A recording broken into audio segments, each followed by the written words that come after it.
The CBS Radio Mystery Theater presents...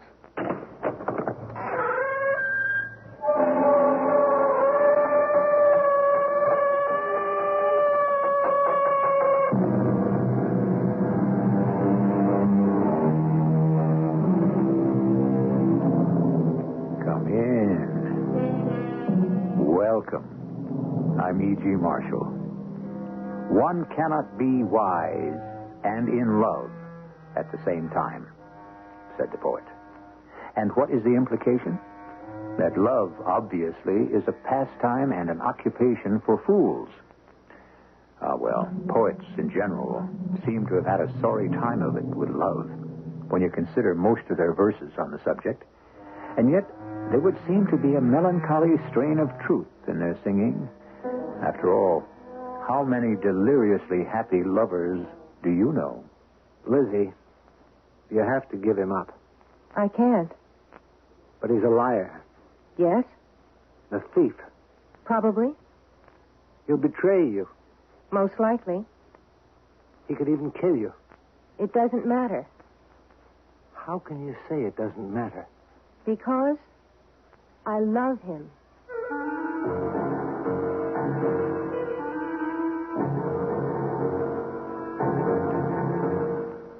Our mystery drama, Just to Keep Busy, was written especially for the Mystery Theater by Sam Dan and stars Robert Dryden and Judy Lewis. It is sponsored in part by Contact, the 12-hour cold capsule, and Buick Motor Division. I'll be back shortly with Act One.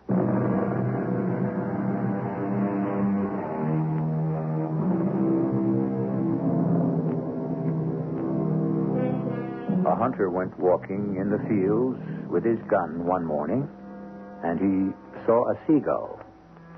Having nothing better to do, he shot her. The line is from a play by Anton Chekhov, and it gives one pause.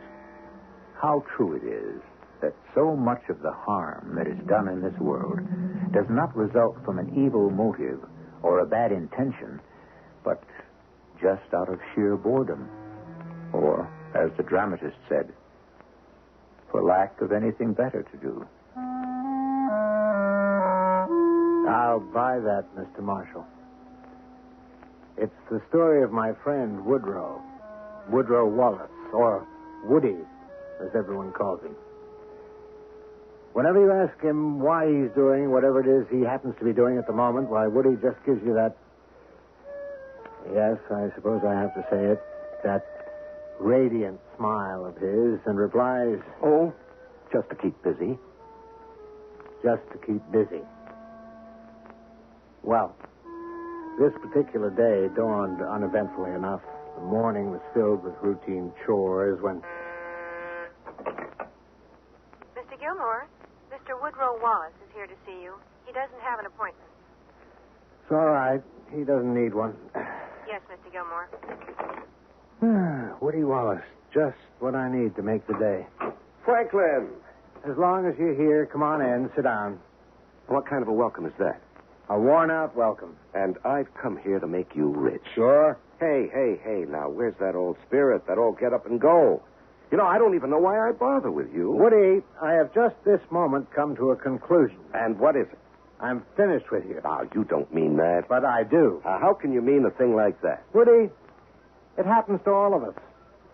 We realize it's time to put away the toys of childhood and assume the attitude of maturity. Oh, now, that sounds deep, old pal. Woody, you and I, we've outgrown each other. Just what does that mean? When we met, we were children. What have you been smoking, old buddy? We met over in Vietnam. We were both 21 on the same day. Don't you remember? We celebrated our birthday in a foxhole. We were still children. We were soldiers. What do you suppose soldiers really are? Oh, I knew this was going to be deep. It's a very special bond that holds soldiers together, the shared danger, the absolute dependence on each other. Oh, I need a drink. But with the return to civilian life, that special bond disappears. And the reason, the basis for the friendship vanishes, which is why most of them peter out. But not ours, Frankie. Not ours. Now, Frankie, Did I say I came up here to make you rich? Forget it. It's gone and forgotten. Not just rich, Frankie. I'll have you rolling in wealth. No. Money to burn. No. I refuse to listen. I am deaf to any offers, deals, proposals, propositions in any form, shape, manner whatsoever. Okay. Just to show you there's no hard feelings, I'll take you to lunch. I can't go. I'm expecting a call from a client. He can call back. It's important for him to talk to me. You know, Frankie, I was counting on you. Now, you know how I hate to eat alone. I'm sure something will occur to you. Something just has. That girl you've got out there.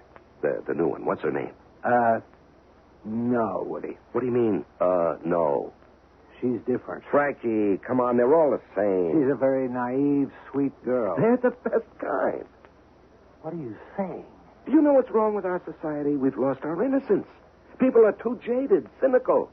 What a joy to go with someone who's fresh and sincere. Yeah, but Woody, you're engaged. Sure. And Sally's in Europe. Lizzie is a very quiet... Lizzie, is that her name? Yes. And what I'm trying to say is... I'm in love with the sound of it. She's a very quiet girl, Woody. Tell me, old combat buddy, have you got a little action going there yourself? Certainly not.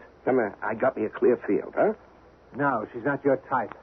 Is she or is she not of the female gender? What I'm trying to tell you is that she's a very vulnerable girl. Uh-huh. Well, tell me, is she old enough to vote? Of course. All I'm doing is just giving her an opportunity to cast a ballot. Woody, a thing like this, what do you want to start it for? Just to keep busy. Yes? It's Mr. Timkins. Oh, yes. He's extremely anxious to talk to you. Yes. Lizzie. Yes, Mr. Gilmore? Well, old buddy, I will leave you here to toil in the salt mines. Bye-bye. Lizzie, Yes, Mr. Gilmore? What is it? What indeed? What could I say to her? Woody Wallace, a notorious rake. They still use that word? Would she laugh at me? Woody Wallace is going to ask you for a date. Say no. Well, I mean, she's only my secretary. Besides, old Mr. Timkins wanted to talk to me. He had $2 million that he wanted me to invest for him. I couldn't keep him waiting. Besides, Lizzie is a highly sensible girl, and she would spot Woody for exactly what he is. Or would she? She certainly wouldn't go out to lunch with him. Or would she? Oh, you're back from lunch. Yes, Mr. Gilmore. It's 1:45. Did you have a nice lunch? Very nice. Really? Where'd you have lunch? Oh, I just had a salad and iced tea downstairs in the coffee shop. Oh, that's fine. Your friend, Mr. Wallace? He asked me to lunch. Oh, did he? Yes. I said no. Well, that was very, very But good. I am going to have dinner with him. You're going to have dinner with him? This evening. Lizzie, you shouldn't. Mr. Gilmore. Now, I realize I may be talking out of turn, but I feel responsible. Responsible? Why?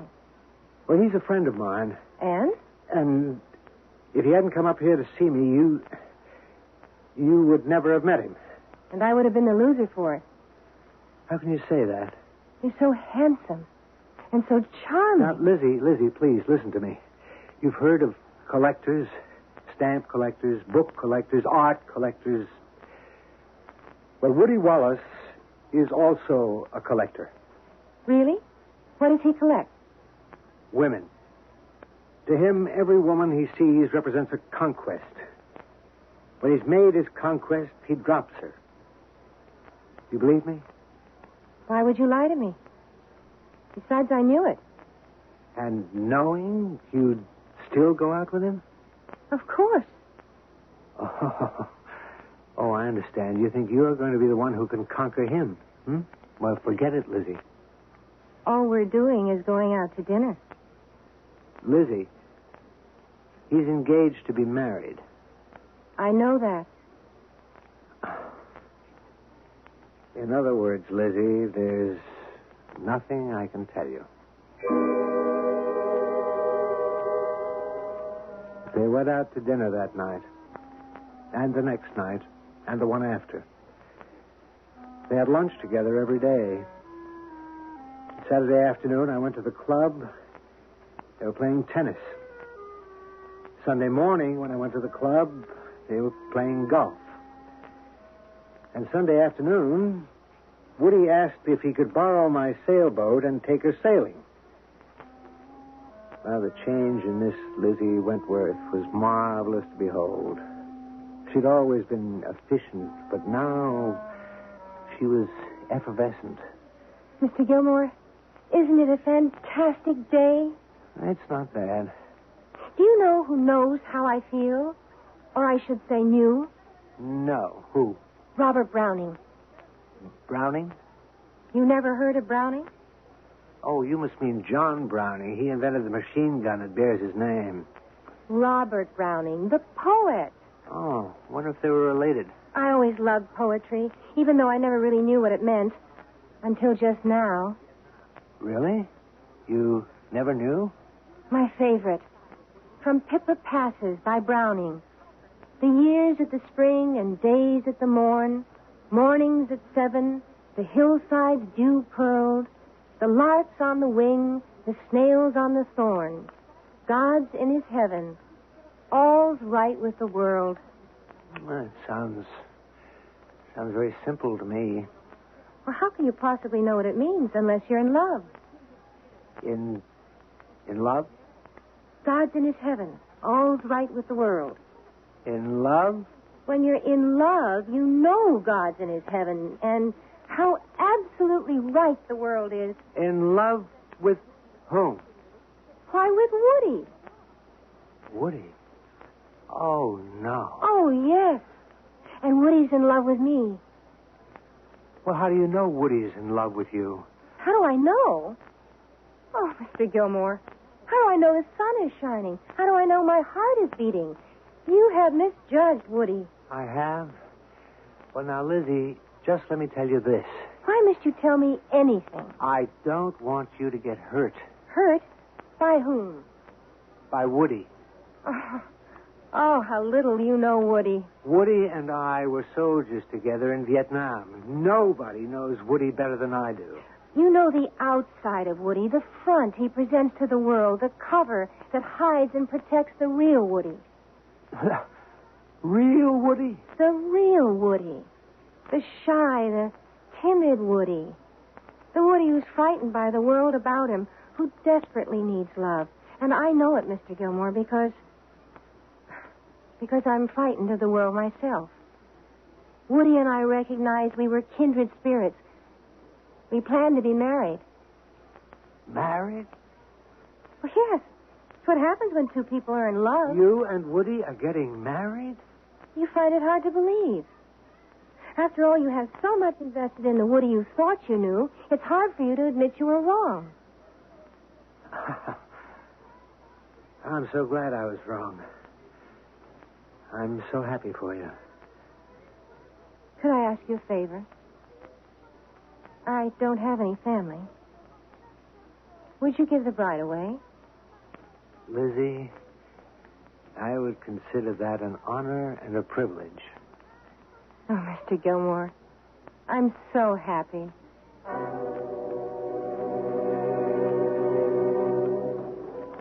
Woody, I came as soon as I got your message. What's up? Frank, I want you to be my best man. Well, then it's true. You are getting married. Oh, why else would I need a best man? Well, I'm not sure I can be your best man. Well, what do you mean? You're my best friend. How can you turn me down? It's not that I don't want to be. It's just that, I'm wondering if you're allowed to do both. Both? Both what? Can you be best man and give the bride away? Well, why would you give the bride away? Because she asked me. I don't understand. We only decided this thing a few hours ago on a transatlantic telephone. You mean she just called you from Paris and asked you to give her away? What about her father? Now, Woody, wait a minute. What are you talking about? Who are you going to marry?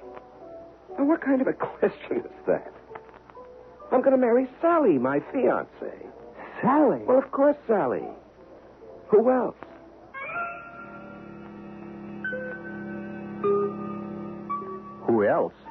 Didn't he promise to marry Lizzie? Well, wait a minute.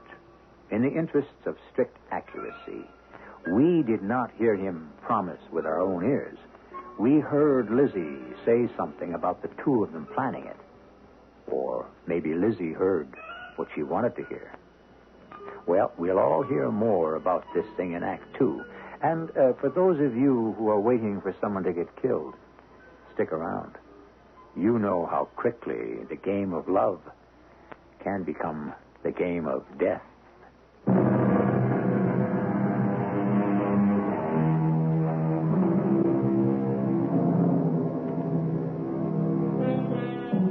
It's an old story, as old as love itself. And as long as love lives, we shall hear it again and again. There are those who give their hearts away too slowly, and there are those who give them away too quickly, and those who never give them away at all. There are those who were born to break hearts, and those who were born to have their hearts broken. And what can be done about it? It's the way of the world. You're going to marry Sally? Well, Frank, to whom have I been engaged on and off these past 5 years? Yes, but... Well, just this noon, she called me. She said, "Darling, my show is a success. They're wild about my designs. I've finally arrived. I'm selling like mad. I can now afford to support you. Let's get married." Yes, but Woody... She's flying in from Paris on Saturday. Wedding is Sunday afternoon, 2:30 sharp at St. Bart's, so be there. Woody. What about Lizzie? Oh, do you think Lizzie would like to come? Why don't you bring her along?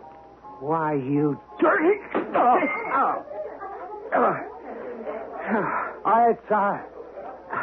It's quite all right, ladies and gentlemen. It's just two old buddies having a difference of opinion. Okay, Woody. If you want to take a sock at me, let's go outside. Now, what got into you, Frank? Of all the cold, callous, insensitive things to say, invite her to the wedding. I know you don't have any morals, but can't you at least have some taste? Now, what are you getting all worked up about? Do you know what you did to Lizzie? Oh, it's Lizzie. Well, let me set you straight, Frank. You're going to set me straight? Now, you don't live in the real world. I don't live in your world, that's for sure. There is only one world, Frank. And you've been fighting it all your life. It's the world of take what you want. It's the world of, how else can you say it? The world of eat, drink, and be merry because tomorrow... But there is no tomorrow. And once you're gone, who knows? Who cares? What will it have mattered? I think it will have mattered. Frankie, it doesn't mean a thing. The rain, it falls on the just and the unjust alike. What does it have to do with the fact that you broke an innocent girl's heart? Innocent? Come on, Frank. What are you going to tell her? What do I have to tell her? That you're going to marry Sally Schaefer? She'll read about it in the paper, won't she? Mr. Gilmore, the Timkins file is up to date, and I finished all your letters. I have one or two little things to do, but I won't take a lunch hour. Why? What's up? Woody told me. Woody told you what? He told me you were lending him the boat, and it's going to be a great afternoon for sailing. Sailing? Yes, I thought if I could leave here at 2, we could make the tide at 3 o'clock. You're going sailing with Woody this afternoon? Well, I wouldn't ask for the time off if I didn't have all the work under control. But how can you go sailing with Woody this afternoon? Well, I know most people go on Saturday, but Woody says he has something else that he has to do tomorrow. That's what he told you? He has something else to do tomorrow? Yes. He said he had something to take care of this weekend, and so is it all right for me to take the afternoon off? No. No, it is not all right for you to take the afternoon off. But, Mr. Gilmore, I very rarely ask for anything. Oh, who cares? What's it to me what you do? You want to ruin your life? Go right ahead. But don't say that I didn't warn you. Well, I appreciate your efforts to shield me from this sad, bad, wicked world, but I'm your secretary, not your daughter. Excuse me, I should have said sister. That's better. You have an idea in your head about Woody Wallace. Well, you're wrong. I told you Woody and I were getting married. May I ask when? When? Well, if I'm to give the bride away, I want to put this on my calendar. When are you and Woody getting married? Soon. Soon. I see. Look, I have to make a call on my private line. I don't want to be disturbed. Yes, Mr. Gilmore. Hello? What kind of alleged human being are you, anyhow? Oh, I know who this is. You're taking her sailing, Of course, sailing. And then dinner and dancing at the club. and she doesn't know what's happening on the weekend, Now, why should she know? It would spoil her evening. and you're not going to tell her? Well, that would spoil mine. I'll tell her. You would do that to a pal?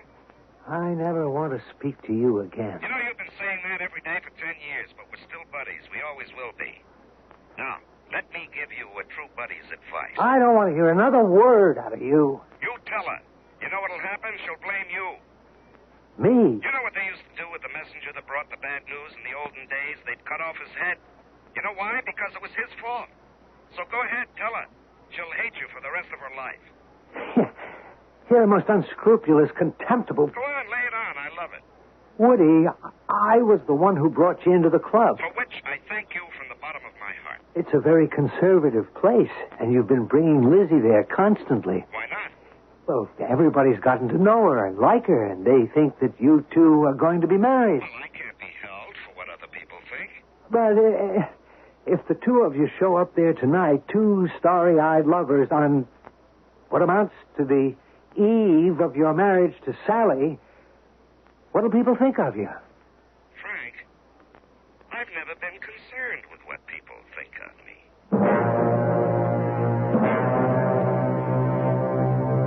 I was going to go out there and tell her. But then, what good would it do? He was right. She would always resent me for it. It's how people are. Sometimes the truth is so unpalatable we have to find a scapegoat. Well, I'd warned her about him in no uncertain terms. What more could I do? What you're about to hear now was told to me by Woody himself. It seems they were out on my boat, just drifting, a mile or two off the coast, listening to the radio, watching the sun set. See how the darkness slowly fills the water and how the sunlight seems to flee from it? You know, I never looked at it that way before. Oh, Woody. Does anyone have the right to be as happy as I am? No one has the right to be more happy. This is perfect, just being here. Is it also perfect for you, my darling? I have never been happier. Now the very last rays of the sun have gone until tomorrow. Oh, darling, I wish Frank Gilmore could see us now. Why? Where does he get his ideas about you? You know Frank. You're so sweet, so loving. You're everything a girl ever dreamed of. Darling, it's dark now. We'd better be heading in, huh? Oh, to think I won't be able to see you tomorrow and Sunday. 2 whole days without you. I don't know how I'll get by. Lizzie. What is it, darling? Is something wrong? You have such an odd tone in your voice. Must be getting a bit hoarse from the evening breeze out here. Well, then let's head right in, right now. Take no time at all. We have a good following breeze. Now, where did you learn how to sail? My grandfather raised me. Oh? Yes, he was an old fishing boat captain. You would have liked him. He would have liked you. Could we name our first boy after him? Zachariah. Zachariah. I realize old biblical names aren't popular any longer, but they haven't been replaced by anything better, have they? And now it's time again for our special feature, Personalities in the News. Today we bring you tidings of one of America's most exciting fashion designers, Sally Schaefer. Do you mind if we turn that off? Oh, please, let's not. She's my favorite designer. We just made a taped telephone interview with Sally in Paris. Sally, can you hear me? Yes, Dick? I understand you had a great triumph in Paris. But I'm coming back to an even greater triumph at home. Are you? Yes. I'm flying home tomorrow. And can you guess why? No, but I'll bet it's exciting. I'm getting married on Sunday. You're what? I'm getting married to the great love of my life, Woody Wallace. Why did you turn that off, Woody? Oh, these celebrity interviews are a bore. What does she mean she's marrying Woody Wallace? Oh, is that the name she said? I didn't hear. Woody Wallace. Well, could be a lot of guys by that name. Is that what you're going to be busy doing this weekend? Getting married? Well... The answer is yes, or the answer is no. It isn't, well. Lizzie, let me explain. Explain what? Everything. Now, this thing was arranged before I met you. Didn't you say you were going to marry me? Well, being absolutely literal, I said we would always be together. I never actually said the word marry. I see. I have to marry Sally. You have to marry Sally? Yes. You see, she has a lot of money. And now she'll have more than ever, don't you understand? I need a lot of money. Lizzie, I have expensive tastes. It's not my fault. No. It's really my fault. Now, I want you to believe one thing. I love you. But you're going to marry her. Well, it doesn't have to be the end of everything. It doesn't? No, she doesn't need a husband. She only wants one for what the kids in school call show and tell. You know what I mean? We haven't been married till now because she's too wrapped up in her career. You're going to marry her on Sunday. Yeah, it's all set. But afterward, Please, darling. Woody, don't marry her. Now, Lizzie... Marry me. You're the only man I ever... Marry me, Woody. Well, I can't. Don't you understand? I'm broke. I love you, Woody. No woman can ever love you the way I do. That should be worth a fortune. Well, the fact is, I am not good enough for you. You're so beautiful and intelligent. You're soft and warm. Why, you're bound to attract somebody who's worthy of... Please, Woody, please. Lizzie, now look, we're both adults, and we should both realize that it was just one of those things. Lizzie? I'm sorry, Woody. I had no right to make things difficult. Under the circumstances, there's really only one thing I can do. And it's the only thing that makes sense to me. Excuse me. Lizzie, what are you going to do? I'm going to kill myself. Now, Lizzie, don't. Don't. Come back. Come back. Lizzie.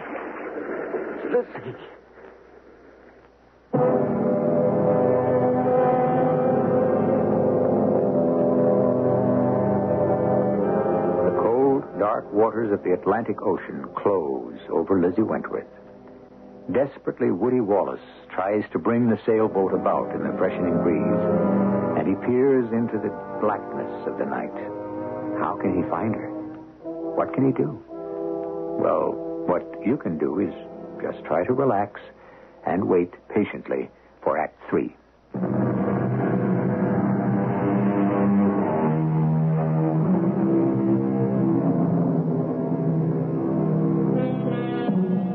Love, said the philosopher, begins as a game. Light-hearted, joyous, filled with fleeting moments of bliss. Then, just as the sun, shining through the trees, sends dappled shadows playing on the leaves, love becomes a thing of light and dark. All at once, the doubts arise. Shall love emerge into the light or disappear into the darkness? Frank Gilmore is telling the story of Lizzie Wentworth and Woody Wallace. Well, the rest of it you might have read in the papers. He doesn't know how long he sailed about out there trying to find her. Finally, he headed back to the club. As he stepped off onto the pier, old Tom Higgins, the dockmaster, was there. Tom told about a very shaken Woody Wallace indeed. Hey there, Mr. Wallace. Where's Miss Wentworth? Miss Wentworth, she's out there. In the water, I guess. You'll guess. What you saying? Well, she fell out of the boat. Fell out of the boat? Well, I guess she jumped. What are we standing here for? We gotta get help. Get the Coast Guard. We gotta get moving. The Coast Guard turned out. So did small boats from all the neighboring towns. There must have been hundreds of craft searching intently all through the hours of the night and into the dawn. But there was no trace of her. I went out myself. But I didn't think we'd ever find her. Around the spot where she'd gone over is a current that sweeps out to sea. It didn't look good for poor Lizzie. And it was beginning to look very bad for Woody, too. He asked me to meet Sally at Kennedy Airport and explain. Oh, Frank. How are you, darling? Oh, where's Woody? Well, he couldn't make it.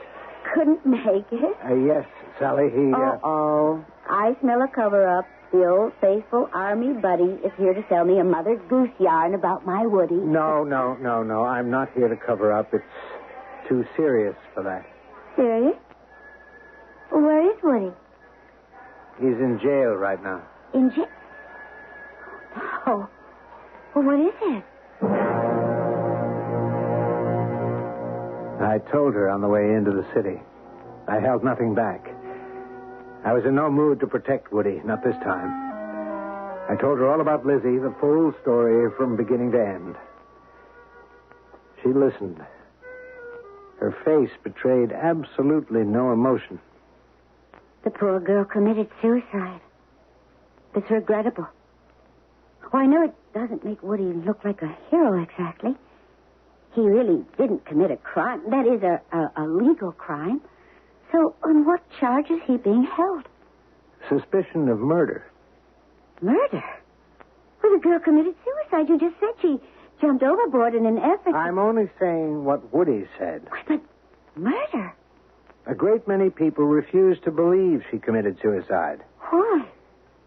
Well, she was a likable girl. Actually, many people would find her lovable. Oh, yes? Well, go on. At the club, they impressed people as a very loving couple. Oh, yes? Most people didn't know that you and Woody were going to be married. I had just found out about it myself. Well, I still don't see where they can have a murder charge. They say he killed her because she refused to let go of him. She might have threatened to expose their affair to you and break up the marriage. But all this is supposition. Of course. But his reputation is against him. She was a lovely girl. Everybody thought she was too good for him. Everybody wants to believe he murdered her. Oh, but that's not justice. Woody couldn't kill anyone. They're obviously trying to railroad him. No, I don't think so. These people sincerely believe he's guilty. And many of them are powerful people, influential politically. And then we have Minerva Lewis. Well, who's she? Our brand new district attorney. First woman to hold the job. She thinks she can make this case go. I'll stand by him, Frank. What's true, without any doubt, is the affair between Lizzie and Woody. Well, that part of it is my problem. But I will stand by him now. They're going to claim that I killed her because she would tell you about our affair. No. You're admitting to me that you did have an affair. Sally, I'm sorry. It's just... Just what? Well, it's just that when you're not around, I get lonely. You see, I'm at loose ends. I just can't help it. It didn't mean a thing, but if you would do this thing for me... Yes? What thing? Say that you knew about it. Say that you knew I was having an affair. I didn't know you were having an affair. That would be perjury. But you knew that I was having an affair with someone. I did? Yes. In your heart, you knew there would be someone else for me until you got back. That would not be perjury, Sally. And it would get me off the hook. You want me to say, in a court of law, under oath, that I know the man I intend to marry has affairs with other women as a regular thing when I'm not around? Well, yes. Yes, that's what it comes to. She looked at him very closely, and I think she saw him for the first time. Not as a charming, exciting rogue, but as someone who would bring her nothing but misery and heartache. What did she need him for? And so she just walked out of there, walked away from him forever, and took with her any real chance he may have had of saving himself. The indictment was handed down, the trial began, and the district attorney obviously knew what she was doing. Mr. Wallace, you had finally decided to marry Sally Schaefer because she had become suddenly famous and wealthy. No, that isn't true. You've been engaged for 5 years. Why marry now, suddenly? Never mind. Your silence has answered the question. But meanwhile, there was a problem. You had seduced Lizzie Wentworth. You had promised to marry her. No, I made no such promise. You did not promise to marry Lizzie Wentworth? No. In that event, you may step down. And the people call as their next witness Mr. Frank Gilmore. Mr. Gilmore, isn't it a fact that Mr. Woodrow Wallace promised to marry Lizzie Wentworth? That's what she told me. Isn't it a fact that she asked you to give her away? Yes. And isn't it a fact that he jilted her? Well... And isn't it a fact that this made you so furious that you had a fist fight with him at the bar of the Ensign Club? Isn't it a fact that you were heard to say to him, "Do you know what you did to Lizzie?"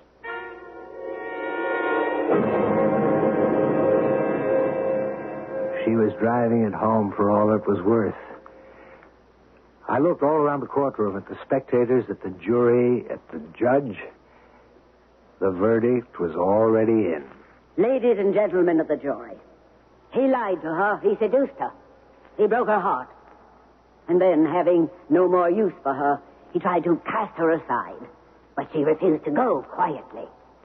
She told him she would expose him for what he was to his fiancée. She made the mistake of telling him that on a boat where he could kill her and throw her body overboard. He has also made the mistake of trying to lie his way out of it. And so stupidly, so clumsily, so obviously.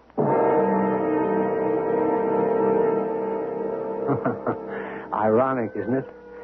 That someone like Woody should be brought down by a woman.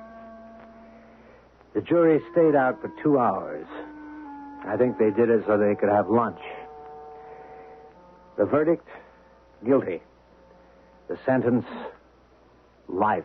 Frank, I tell you, I'm innocent. I may not have been the nicest guy in the world, but I didn't kill her. She killed herself. Now, you got to help me. There's got to be justice. Yeah. You believe that now about justice and right and wrong. Now, don't lecture me. You're the only friend I've got in the world. Help me. But what could I do to help him? I tried to get some people interested in his case, but he was hardly a sympathetic character. And so the months went by, and a year, 2 years, and I would get notes from Woody. Frank, you got to get me out of here. I'll suffocate in this place. And I felt bad, but what could I do?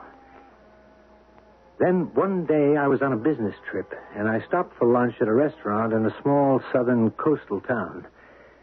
There was a girl sitting at the next table. She was with a very tall, very handsome man. And she seemed so familiar. I must have been staring at her because she got up and came over to my table. Yes, Frank. It's Lizzie.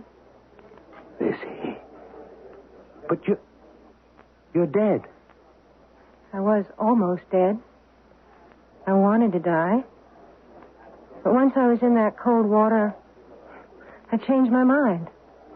I struggled. I fought. I wanted to live for hours and hours. And just as I was about to give up, a man came by in a boat and he saved me. Well, why didn't you... I must have been in the water a very long time. I was sick. I didn't even know who I was for a while. But the man brought me back to health. The man who's at the table with you? Yes. We fell in love. Love, Frank. Not the delusion of it that I'd known with Woody. Not that awful, self-destructive madness, but love, as it's meant to be. And now, God's truly in his heaven, and all's right with the world. Well, God may be in his heaven, but Woody's in jail. I know. You could come forth and he'd go free. I know. But, Lizzie, he doesn't belong there. Doesn't he?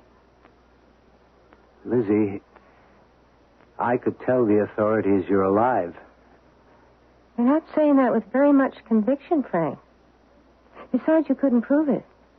You don't know where I live, or what my name is now, or how to find me. Do you want to punish him? Someone has to. If he were at large, there would be other Lizzies. Not all of them would be as lucky as I am. You going to let him stay there for the rest of his life? Probably not. How long will you keep him in prison? Oh, I'll think about it.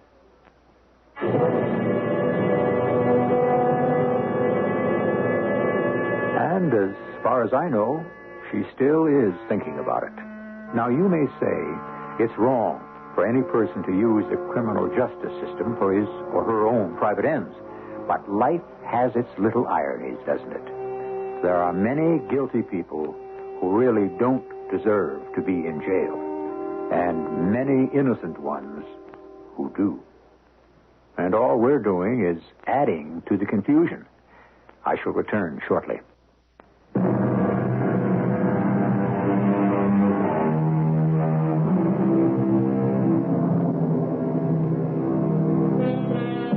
Just to keep busy. It used to be that keeping busy was never a problem. People worked at back-breaking, spirit-crushing labor from dawn to dark. Time never hung heavily on the hands.